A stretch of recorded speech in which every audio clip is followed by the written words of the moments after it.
Hallo daar, welkom by ons studie van die boek van Hebreërs, ons aanlyn Bybelskool, wat 'n groot voorreg vir my is, om saam met jou deur te kan stap. As jy belang sou stel in enige van die ander boeke, wat ook op hierdie platform is, en hulle notas, asseblief stuur my e-pos en ek sal vir jou daai notas ook stuur. Hebreërs is 'n besondere brief, dit is 'n bitter persoonlike brief vir jou en my, want ons word daarmee gekonfronteer met die grootheid van die lewende Here, van wie Jesus is, en so wat ons verlede keer gesien het, veral met die uitdaging van, maar het ek al by die plek gekom waar ek my lewe volledig aan hom toevertrou, waarin ek glo. Want ons het gesien dat daar 'n groepering was, wat deel was van die gemeenskap, wat nog nie by die plek gekom het van volle oorgawe, of van geloof nie, en waarin die Hebreërskrywer sê, maar as jy wegloop, is dit onmoontlik om terug te kom. Daai hele idee van bekering, ek wil gaan kyk gerus na die gevaartekens wat ons daarin sien. Die Hebreërskrywer is besig om die lesers vir jou en my dieper te vat, na wat hy beskryf as vaste kos. Hy neem ons na 'n plek toe van die waarheid van die hoop wat daar in Christus is, wat ons gesien het wat agter die weet soos 'n lewensanker agter die voorhangsel vas is.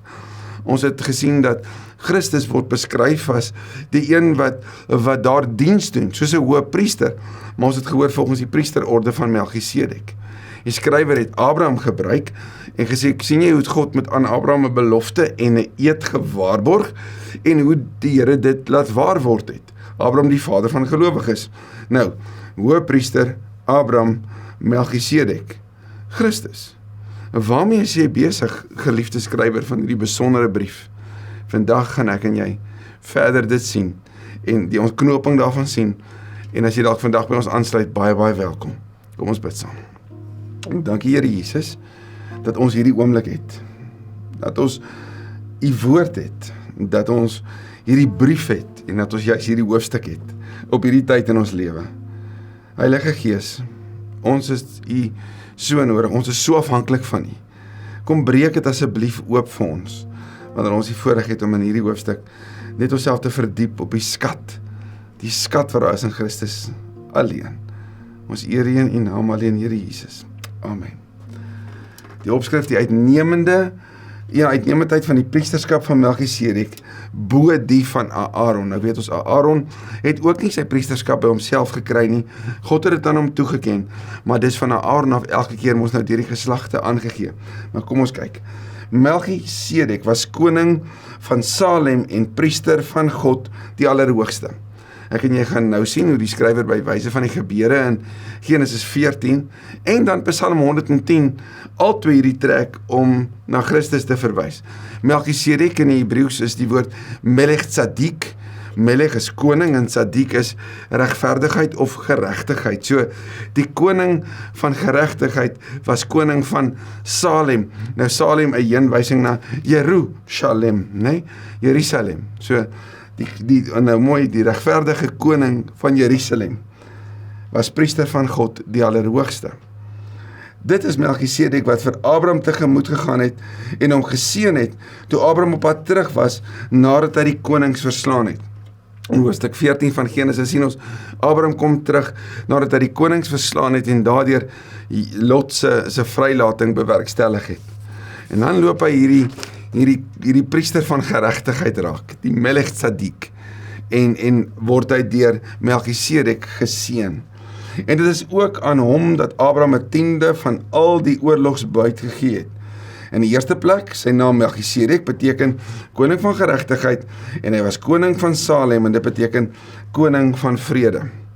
So 'n koning van vrede en 'n koning van Salem, 'n koning van vrede, koning van geregtigheid, kom en seën vir Abraham. Nou in die vorige hoofstuk, Abraham wat 'n belofte en 'n eed van God gekry het, hy gaan vir hom 'n nageslag gee, is nou die een wat deur God geseën word. En wie seën hom? Hierdie priester van geregtigheid in diens van die Allerhoogste. Nou die feit dat Abraham vir hom 'n offer gee, 'n tiende gee, En Abraham het op daai oomblik nog glad nie geweet van al die reëls wat ek en jy kry in byvoorbeeld 'n boek soos Levitikus nie, nê? Sê vir ons dat hierdie 'n ander tipe gebeurtenis is en tog ook so bekend vir Israel, want hulle ken die gebeurtenis of die gewoonte, die gebruik om offers te gee, om 'n offer bydra te maak, ook vir die priester wat namens jou intree. Vir die seun van die priester, gaan kyk 'n bietjie Numeri 6, daai priesterlike seun wat eie was aan daai tyd. Maar nou het ons 'n priester wat ons nie weet waarvan hy kom nie, wat vir Abraham seun, en Abraham reageer deur 'n offer te gee, nê? 'n tiende van wat hy by hom gehad het. Niks is bekend omtrent sy vader en moeder, of sy afstammeling, of die begin en einde van sy lewe nie. So hierdie Melchizedek, hierdie Melchisedek priester, is anders as al die ander priesters. Ons weet nie waarvan hy kom nie, ons weet ook nie hoe sy lewe tot 'n einde gekom nie. So daardeur word daar 'n besondere klem op die rol wat hy speel, en ons gaan nou sien, die heenwysing wat hy het, word op hom geplaas. Ons weet hy's 'n priester van die Allerhoogste, né? Hy is soos die seun van God, en hy bly priester vir altyd. Hoor mooi die woord soos. Daar staan nie hy is die seun van God nie. Hy is soos die seun van God, wat dit sê, die seun van God is ewig, nee, hy is nie gebore uit 'n mens soos die tipiese Aaron priesters nie, en hy gaan vir ewig vir ons diens doen. So eintlik wat die Hebreërskrywer kom wys is dat die Melchisedek, wat groter was as Abraham, want hy het vir Abraham geseën, is 'n heenwysing na Christus, en natuurlik daardeur Christus is die groter as, nee? Want die Melchisedek was nie die seun van God nie, maar hy soos, want hy is 'n heenwysing na Jesus toe. En let nou op hoe groot hierdie man was, aan wie Abraham die stamvader 'n tiende van die beste oorlogsbuit gegee het. So Abraham het nie net vir hom 'n tiende gegee van sy eie besittings nie, maar van alles wat hy saamgebring het nadat hy die konings verslaan het. Die priesters wat van Levi afstam, het volgens die bepaling van die wet die reg om 'n tiende in te vorder van die volk. Dit wil sê van hulle broers, wat net soos hulle ook afstammelinge van Abraham is. Nou as die priesters ook afstammelinge is, as die priesters in die gewone gang van die mens gebore word, beteken dit soos Psalm 51 sê, hulle is in sonde ontvang en gebore. So as die priesters dan 'n offer bring, volgens die kultus van 'n Aaron, dan moet die priesters ook 'n offer vir hulle self bring, want die priesters kom erken daardeur hulle eie sondigheid. Maar Melchisedek, wat nie van Levitiese afstammeling was nie, so hy's anders as die priesters van daardie tyd, hy's anders as wat die wet op daai stadium, verstaan, vir die Jode sou hê, want hy het nie daai wet gehad nie, né? Melchisedek, wat nie van die Levitiese afstammeling was nie, het van Abraham 'n tiende geneem, en hom aan wie God sy beloftes gegee het, geseën. So Abraham het 'n belewenis van 'n belofte, en 'n eed, en 'n seën. Interessant, Jesus se eerste woorde na die opstanding, wanneer hy by sy disippels inkom is, hy sy hande opgelig en hy het vir hulle geseën, vrede vir julle. Vrede, Salem, koning van vrede. Dit is onbetwisbaar dat dit altyd die mindere is wat deur die meerdere geseën word. So Melchisedek is groter as Abraham, word dit ook hier genoem. In die geval van die Levitiese priesters is dit sterflike mense wat tiendes invorder, maar in die geval van Melchisedek, iemand van wie getuig word dat hy lewe. So as ons net hierdie twee woorde van lewe en sterwe langs mekaar sien, dan sien ons dat die Hebreërskrywer in wese sê, die ou offerkultus sterf en is verby. Die Melchisedek, die koning van geregtigheid, leef. Wat 'n mooi heenwysing na Jesus toe. 'n Mens kan sê dat ook Levi, wat tiendes invorder deur Abraham aan Melchisedek, die tiende gegee het. Nou dit klink verskriklik vreemd. Hoe bedoel jy Levi het gegee? Levi het dan nog nie geleef nie. Maar wat die Joodse verstaan van lewe was, is dat in 'n man se liggaam dra hy sy nageslag saam met hom. So 'n afstammeling van Abraham was Levi gewees. Hy was 'n kleinkind van Abraham gewees, en daarom word dit gesê dat Levi, wat in die priesterskap diens gedoen het, wat 'n afstammeling van Abraham is, dan in wese 'n bydrae vir Melchisedek gegee het. Sien jy dat die Hebreërs skrywer hier sê dat Melchisedek is nie net groter as Abraham nie, hy is ook groter as die Levitiese priesterskap. Want Levi was nog in die liggaam van die stamvader toe Melchisedek vir Abraham tegemoet gegaan het. Daar is die beskrywing daarvan. Vers 11, dit was in samehang met die Levitiese priesterskap dat die volk die wet van Moses ontvang het. As hierdie priesterskap volmaaktheid kon bewerk, en onthou mooi, die Jode het hierop geroem. Hierdie priesterskap, hierdie offerkultus, hierdie gebruike, was hulle identiteit gewees. Tot op Christus, né? Tot op die dag van Christus. So, as die priesterskap volmaaktheid kon bewerk, waarom was dit dan nodig dat 'n ander priester volgens die priesterorde van Melchisedek aangestel moes word, van wie daar nie gesê word dat hy 'n priester volgens die orde van Aaron sou wees nie? Sien, uit Aaron se priesterskap was daar elke keer iemand wat sterf. So die priesterorde van Melchisedek, wat natuurlik deur die skrywer 'n heenwysing is na Jesus toe, is anders. Jesus is nie in hierdie lyn gebore nie. Hy is nie gebore vanuit die sperma, die saad van 'n man nie. Hy is nie gebore daarom in sonde nie, né? Die Heilige Gees het hom verwek in die maagd Maria. Maar die belangrike, die mooi, is om wat die skrywer kom sê, kan julle sien hierdie werk nie? So daar's 'n ander priester nodig. So maak jou oë oop en sien vir Jesus.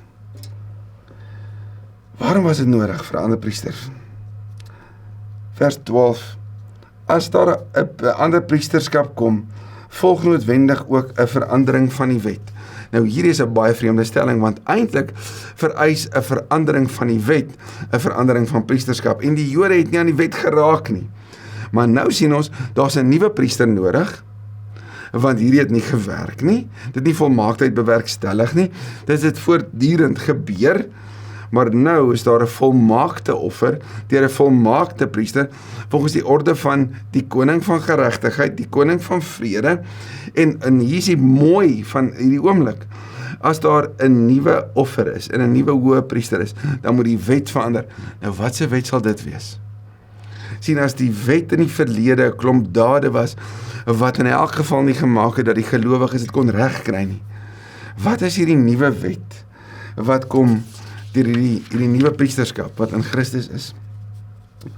Hy van wie hierdie dinge gesê word, behoort juis tot 'n ander stam, waaruit niemand ooit by die altaar diens gedoen het nie. By die stam van Juda, wat Jesus gebore is, het niemand ooit die tempeldiens gedoen nie. Dit is algemeen bekend dat ons Here van Juda afstam, en in verband met daardie stam het Moses niks oor die priesterskap gesê nie. Die saak word nog duideliker as ons daaraan dink dat die ander priester wat te voorskyn tree, ooreenkom met Melchisedek, deurdat hy priester word, nie deur die bepalinge van die wet oor menslike afstammeling nie, maar deur die krag van onvernietigbare lewe. Die krag van onvernietigbare lewe, lewe wat nie gestuit kan word nie, wat nie gestop kan word nie, lewe wat ewig is. So, die Levitiese priesterskap het priesters gehad wat altyd sterf. Melchisedek weet ons nie waarvan hy kom nie, maar ons weet dat hy nie, daar word niks gesê oor sy sterwe nie, so hy sê koning wat lewe. Christus wat hieruit afstam, moet dus ewig wees en ewig lewe, en in hom moet daar lewe wees wat nie gestuit kan word nie, en dis presies die skrywer se punt. Sien hierdie priester, hierdie hoë priester, sien hom met mag beklee, en ons weet sy naam word beskryf, die Seun van God. Erken hom, en los hierdie tydelike nonsies, as dit ware, waarmee die leser so maklik verwar word deur die Jode van die omgewing wat besig was om hulle terug te probeer wen, terug na die Joodse gebruike toe. Van hom word getuig, jy is priester vir ewig, volgens die priesterorde van Melchisedek. Hier is 'n aanhaling uit Psalm 110 uit. Aan die een kant word die vroeëre bepaling dus afgeskaf, vanweë die kragteloosheid en nutteloosheid daarvan. Wat 'n beskrywing van die wettiese kultus van die Jode wat nie tot geloof in Christus kom nie. Hy's kragteloos en hy's nutteloos. Hy lei tot niks, want hy bring nie nuwe lewe nie. Die wet het nie volmaaktheid bewerk nie. Aan die ander kant het 'n beter hoop ingetree, waardeur ons tot God nader. Nou, hoofstuk 6 het vir ons gesê, ons het 'n hoop wat aan die kant die voorhangsel heen vas is. Dis 'n beter hoop. Hierdie hoop wat ons dra, hierdie hoop wat ons anker. Dit het nie sonder die bevestiging met 'n eed plaasgevind nie. Onthou hierdie bevestiging van die eed. God het beloof, God het sy eed gegee, Abraham het die seën beleef. Die Lewiete het wel priesters geword sonder die bevestiging met 'n eed, maar Jesus met 'n eed deur God wat vir hom gesê het, die Here het dit met 'n eed bevestig en hy sal dit nie herroep nie, jy is priester vir ewig. So die Hebreërs skrywer help jou en my om te weet, ons lees vanuit die lens van die Nuwe Testament, die Ou Testament, en ons sien hoe dit heen wys na Christus toe.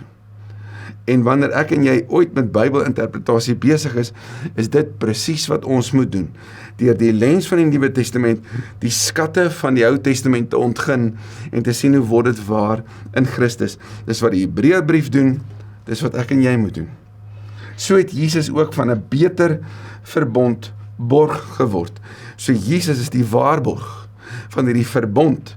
Nou die verbond sien ons later, as Paulus skryf, nie later nie, maar as Paulus skryf, sê hy in Efesiërs dat ons word kinders van Abraham, ons wat glo, dis kinders van die verbond. En daar is ook 'n ander verskil. Omdat die dood die Levitiese priesters verhinder het om aan te bly, was daar baie wat mekaar opgevolg het. Omdat Jesus vir ewig bly, beklee hy 'n priesterskap wat nie op 'n ander oorgedra word nie. So niemand anders is daarom vir ons in te tree nie, want niemand anders is nodig nie. Niemand anders kry dit nie, want Christus leef, en ons sien, hy het die hemel ingegaan, en hy pleit vir ons, kyk 'n bietjie Romeine 8, so sy priesterdiens het hy gaan voortsit in die hemel, waarin hy vir jou en my intree elke dag. Daarom kan hy ook die wat deur hom na God gaan, kyk mooi deur hom, Johannes 14:6, ek is die weg, waarheid en lewe, op geen ander manier kom jy by die Vader, behalwe deur hom nie.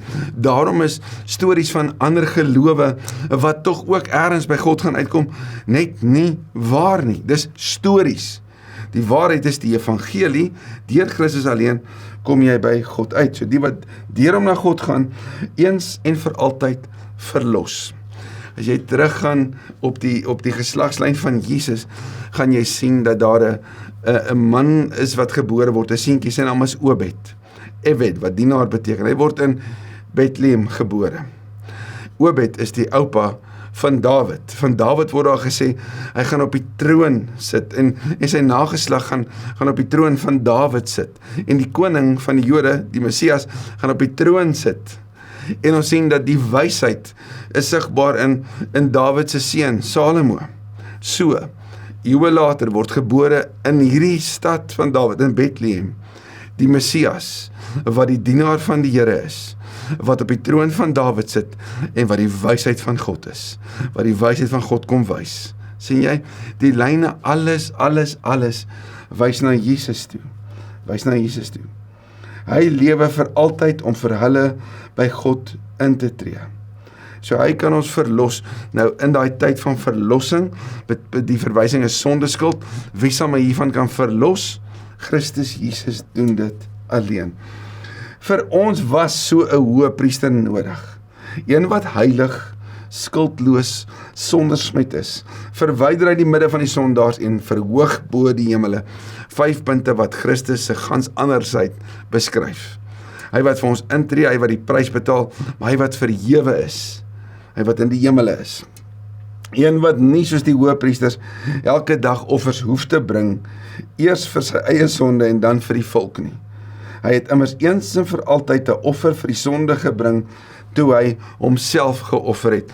Watter hoëpriester sou ooit dit doen, behalwe die ware koning van geregtigheid, die ware koning van vrede. Onthou wat Jesus gesê het, toe hy daar op Palmsondag voor die mure van Jerusalem staan, wanneer hy inkom daarvan, van Jericho af, en die skare juig oor hom, en dan word gesê, hy moet stil bly, hy moet hulle stil maak, as hulle stil bly, gaan die klippe dit uitroep, maar dan kyk hy na hierdie stad, en hy sê, Jerusalem, Jerusalem, as jy maar net geweet het wat vir jou vrede nodig is, vir hierdie stad van vrede, het die vredevors sy lewe gegee, die hoëpriester wat homself geoffer het. Kan jy sien dat as die skrywer vir sy lesers dit sê, dan praat hy in hulle wêreld in, hy praat in hulle beeld, in hulle taal in, maar hy wys vir hulle op die baie, baie groter as, wat Jesus is. Hy neem hulle na die plek toe van sien vir Jesus raak. Kan jy sien dat as ons 'n hoëpriester het, wat eens en vir altyd die offer self gebring het en die offer is, dat daar nie 'n plek is van geloofsekerheid wat 'n krisis word nie, maar dat jy hoop het wat leef, wat vas is. Die Hebreërskrywer herinner sy lesers juist daaruit, dat hulle moet volhard, omdat Jesus is wie hy is. Die wet stel mense as hoëpriesters aan, en mense het swakhede.